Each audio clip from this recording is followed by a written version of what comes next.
दोस्तों हमसे इससे पिछले वाले क्लास में जब हमने आपको पुरातात्विक साक्ष्य पढ़ाया तो एक आंचल कुमारी ने पूछा था कि सर इंस्क्रिप्शन क्या होता है। हम हिंदी में लिखते हैं फिर इंग्लिश में लिखेंगे। उसने बोला कि सर अभिलेख क्या होता है, सर शिलालेख क्या होता है, सर स्तंभ लेख क्या होता है, सर गुहा लेख क्या होता है। ये चार तरह के लेख हैं जो कि अशोक के समय लिखे गए थे और फेमस थे, और इसके बारे में हम एक बार बताए थे। तो एक क्वेश्चंस आया था कि सर अंतर क्या है। अभिलेख को इंग्लिश में रिकॉर्ड बोलते हैं, शिलालेख को इंस्क्रिप्शन बोलते हैं, स्तंभ लेख को कॉलम आर्टिकल बोलते हैं, और गुहालेख को फिर शिलालेख और गुहालेख का इंग्लिश सेम होता है, इंस्क्रिप्शन ही होता है। तो सर अभिलेख एक तरह का रिकॉर्ड होता था। रिकॉर्ड मतलब क्या कि जैसे कि अशोक ने कलिंग पे विजय प्राप्त की, कलिंग पे विजय प्राप्त की यानी विक्ट्री। तो कलिंग विक्ट्री आपने अगर दोस्तों की आपको बोला जा रहा है कि सर कि आपका यह मार्कशीट है, आप क्लास 10th में हैं और इस मार्कशीट में आपको बोला जा रहा है कि सर आपने 500 नंबर के एग्ज़ाम दिए, 400 नंबर आए और आपका टोटल 100% में 80% स्कोर हुआ और आप फर्स्ट डिवीज़न से पास किए, आपका डिवीज़न पूछा जाए तो आपका यह एक रिकॉर्ड है जो किस क्लास के लिए था, 10th क्लास के लिए था। तो कलिंग अशोक ने कोई भी राजा जो अपने विक्ट्री या अपने शासन में किए गए कार्यों को एक रिकॉर्ड के रूप में पत्थरों पे एकदम सजा के एकदम डिजाइन से, अभिलेख को एकदम डिजाइन से पत्थरों पे काट के नक्काशी करके लिखा, उसे हम लोग रिकॉर्ड बोलते हैं। शिलालेख सबसे प्राचीन लेख होता है। सबसे पहले अगर लिखने का प्रक्रिया शुरू किया गया तो वो शिलालेख पर भीमबेटका की गुफाओं को देख लो, और गुहा लेख पर, गुहा का मतलब होता है गुफा। गुफा जैसे कि गया में एक जगह है, बराबर की पहाड़ियाँ हैं यहाँ पे, और बराबर की पहाड़ियाँ में अशोक ने सुदामा जैसे 4 गुफाओं में आपको आश्रम बनाए और इन्हीं गुफाओं में लेख लिखवाया। इसको बोलते हैं आप लोग इंस्क्रिप्शन। तो शिलालेख एक तरह का केवल लेख होता है जो पत्थरों पे लिखा गया हो। शिलालेख एक तरह का लेख होता है जो पत्थरों पे लिखा गया हो, जबकि अभिलेख पत्थरों पे लिखा गया रिकॉर्ड होता है जो राजाओं के द्वारा कार्य किए जाते थे, उसका वर्णन होता है। शिलालेख में कुछ भी लिख दो, एक तरह का लेख होता था। जैसे कि हमने बोला कि शिलालेख पे आप कोई कहानी लिख दो और शासक कैसे थे लोग, ये सब। लेकिन राजा के काम को राजा ने अपने रिकॉर्ड को, इंग्लिश में समझ में आ जाएगा, संवर्णित किया, उसे अभिलेख कहा। स्तंभ लेख होता है कि सर पत्थरों को काट के एक स्तंभ की आकृति देना। स्तंभ का मतलब कॉलम, एक कॉलम बना देना इस तरह से, एक कॉलम बना देना इस तरह से, और इस तरह पत्थरों पे कॉलम बना के अंकित किए गए लेख को हम लोग बोलते हैं स्तंभ लेख। तो हमने बोला कि अशोक के समय शिलालेखों की संख्या 14 थी जो हम आपको बोल चुके हैं, और स्तंभ लेखों की संख्या 7 है जो प्राप्त हुए हैं। हम 1 से लेके 7 स्तंभ लेख का नाम आपके सामने लिख देते हैं क्योंकि हमने ये शिलालेख पढ़ा दिया है।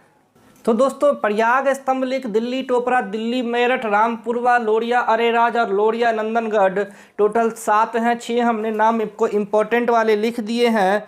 पहला जो था दोस्तों प्रयागराज यानी इलाहाबाद, और स्तंभ लेख था कि यहाँ पे इलाहाबाद में दोस्तों यह कौशाम्बी में था। कौशाम्बी यूपी में पड़ता है, हम बता चुके हैं। इस स्तंभ लेख को अकबर ने इलाहाबाद के किले में स्थापित किया था, कौशाम्बी से उठा के। इतना मत रखना, ये पहले कौशाम्बी में था, बाद में इसको इलाहाबाद यानी प्रयागराज में स्थापित किया। इसमें एक चीज़ याद रखना कि इसे रानी का अभिलेख के नाम से जानते हैं। किसको? कौशाम्बी अभिलेख को। इम्पोर्टेंट पॉइंट लिख लेना, कौशाम्बी अभिलेख को रानी का अभिलेख कहते हैं।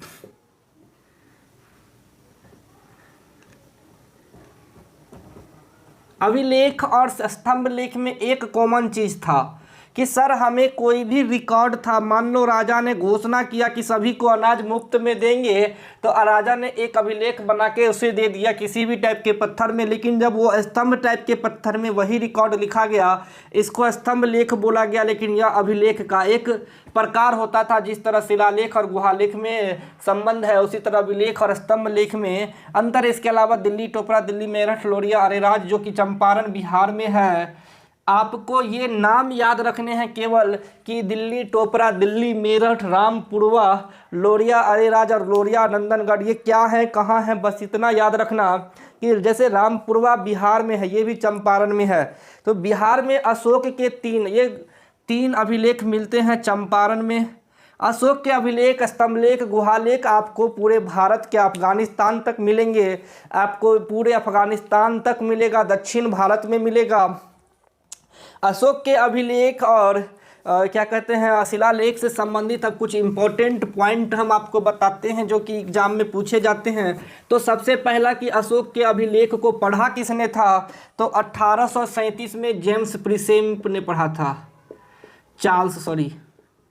चार्ल्स प्रिंसेप ने पढ़ा था 1837 में। जितने भी स्तंभ लेख हैं सातों के सातों आपको ब्राह्मी लिपि में लिखे गए। तो दोस्तों अशोक के अभिलेख, स्तंभ लेख से संबंधित सारे पॉइंट हम बता दिए हैं। इतना याद रखिएगा कि इसमें कुछ पूछा नहीं जाता है, बस एक दो पॉइंट की, जैसे हमने बोला कौशाम्बी अभिलेख को रानी का अभिलेख बोलते हैं। सबसे छोटा अभिलेख पूछता है तो रम्मदेई अभिलेख सबसे छोटा अभिलेख होता है। उसके बाद पूछा जाता है कि अशोक ने गुहालेख कहाँ मिलते हैं, तो बराबर की पहाड़ी में इंस्क्रिप्शन यानी गुहालेख मिलते हैं, बराबर की पहाड़ियों में, ये हम बता चुके हैं। उसके बाद पूछा जाता है क्या अशोक को पढ़ा किसने था, 1837 में जेम्स प्रिंसेप, चार्ल्स प्रिंसेप ने। इतने इंपॉर्टेंट क्वेश्चंस आपसे बस आएंगे। इसके अलावा क्वेश्चन आंसर सीरीज में जो भी इंपॉर्टेंट क्वेश्चंस पूछे जाएंगे आपको बताया जाएगा। इसके बाद दोस्तों हम आपको मौर्य काल के बाद मगध पे और किन किन वंशों का शासन हुआ, उसके बाद कैसे विदेशी आक्रमण आए, विदेशी आक्रमणकर्ता आए भारत पर, शासन किए, कनिष्क का शासनकाल बताएंगे, और कनिष्क के शासनकाल खत्म होने के बाद हम आएंगे गुप्त वंश पे। आज के लिए इतना ही दोस्तों, धन्यवाद। दोस्तों जैसा कि हमने आपको पूरा का पूरा बता दिया है, तो यहाँ पे शिलालेख के बारे में लिखा गया, शिला पे लिखा लेख मतलब पत्थरों पे लिखा गया लेख को हम लोग शिलालेख बोलते हैं। चलिए दोस्तों, इसको हमने इंग्लिश और हिंदी दोनों में लिख लिया है। The inscription mean the inscription written on the rock, आप समझ गए होंगे, चट्टानों पे लिखा गया लेख। आज अशोक के 14 प्रमुख शिलालेखों को हम अच्छे से पढ़ेंगे। स्तंभ लेख तो हम पढ़ ही चुके हैं। पहला में है सिर्फ इम्पोर्टेंट पॉइंट। पहला में पशु बलि की निंदा की गई थी, यानी कि आप जो पशु का हत्या होता था, गौ हत्या या फिर जो बलि दिया जाता था, उसकी निंदा की गई है, मतलब पशु बलि नहीं देना है। दूसरा लेख में देवनाम प्रिय ने मानव एवं पशुओं के कल्याण से संबंधित, यानी जैसे कि कैसे पेड़ पौधा लगाना, यानी पर्यावरण को बचाने के लिए, यानी पशुओं को बचाना, पर्यावरण को बचाना, कैसे चिकित्सा पे जोर दिया जाना है, इन सभी कार्यों के उत्थान के लिए अशोक ने दूसरा शिलालेख लिखा। और इस शिलालेख में उन्होंने संदेश दिया कि जो भी पशु हैं उनकी हत्या पहले में बोला नहीं करना, दूसरे में कहना है कि उनका चिकित्सा करना है। तीसरे शिलालेख से अशोक ने अपने जितने भी क्या कहते हैं धर्म प्रचार हैं, उनके लिए जितने भी धार्मिक कार्य हैं, धार्मिक खर्च हैं, इन सबों के बारे में तीसरे अभिलेख में लिखा। चौथे अभिलेख में धम्म नीति, धम्म कैसा होना चाहिए, धम्म नीति कैसी होनी चाहिए, भेरी घोष की जगह धम्म घोष की घोषणा, मतलब भेरी घोष का कहने का मतलब है क्या कि एक धर्म नहीं, धर्मनिरपेक्ष रहना। दोस्तों अशोक ने धम्म के लिए क्या कहते हैं लोगों की प्रवेश को अनुमति दी। धम्म महापात्र मतलब धार्मिक लोगों की नियुक्ति की, अधिकारियों की नियुक्ति की। मेरा दोस्तों साफ कहने का क्या मतलब है कि अशोक ने भेरी घोष का मतलब केवल एक धर्म नहीं, विभिन्न धर्मों को मानने के लिए शिलालेख लिखे थे। 3 से लेके 6 तक इन्हीं से संबंधित है, महापात्रों, धार्मिक महापात्रों। साथ में कहता है कि धम्म के स्वरूप को स्पष्ट किया कि धम्म कैसा होना चाहिए, धम्म ऐसा होना चाहिए जो सभी के लिए बराबर मत का हो, सभी के लिए सहिष्णु हो। जैसे भारत का लोकतंत्र में जो धर्मनिरपेक्ष है वो आज धम्म है। धम्म की व्याख्या की गई। आखेट मतलब शिकार के बदले धम्म यात्रा को अपनाने की बात शिलालेख 8 में कही गई है। यानी शिकार को भी इन्होंने वर्जित किया है शिलालेख 8 में। शिलालेख 9 में अगर देखा जाए, इन्होंने विवाह जन्मोत्सव पर जो आज हम लोग देखते हैं इतना सारा खर्च होता है, अशोक ने इस पे पाबंदी लगा दी थी। बोला फिजूल खर्ची नहीं करके बल्कि इनका काम उत्तम कार्यों में किया जाना चाहिए, आप इन पर ज़्यादा जोर दें। शिलालेख 10 में ब्राह्मणों और शर्मणों के प्रति समान भाव रखने की बात कही है। राजा उच्च अधिकारी हमेशा प्रजा के हित में काम करेंगे, जैसा आज के दौर में भी बोला जाता है, अशोक ने उस समय किया। शिलालेख 11 में धम्म की व्याख्या की गई है। धर्म को वरदान के स्वरूप बताया है। कहने का साफ मतलब है दोस्तों, अशोक ने धम्म की व्याख्या की। धम्म का मतलब सभी धर्म समान होने चाहिए। इसके लिए उन्होंने स्त्री महामात्रों की भी स्थापना की, नियुक्ति की। मतलब अब स्त्रियां भी धम्म के बारे में चर्चा करेगी। आपको याद होगा कि उसने अपने बेटी संघमित्रा को बौद्ध धर्म के प्रचार के लिए कहाँ श्रीलंका भेजा था। धार्मिक सहिष्णुता की नीति उन्होंने अपनाई।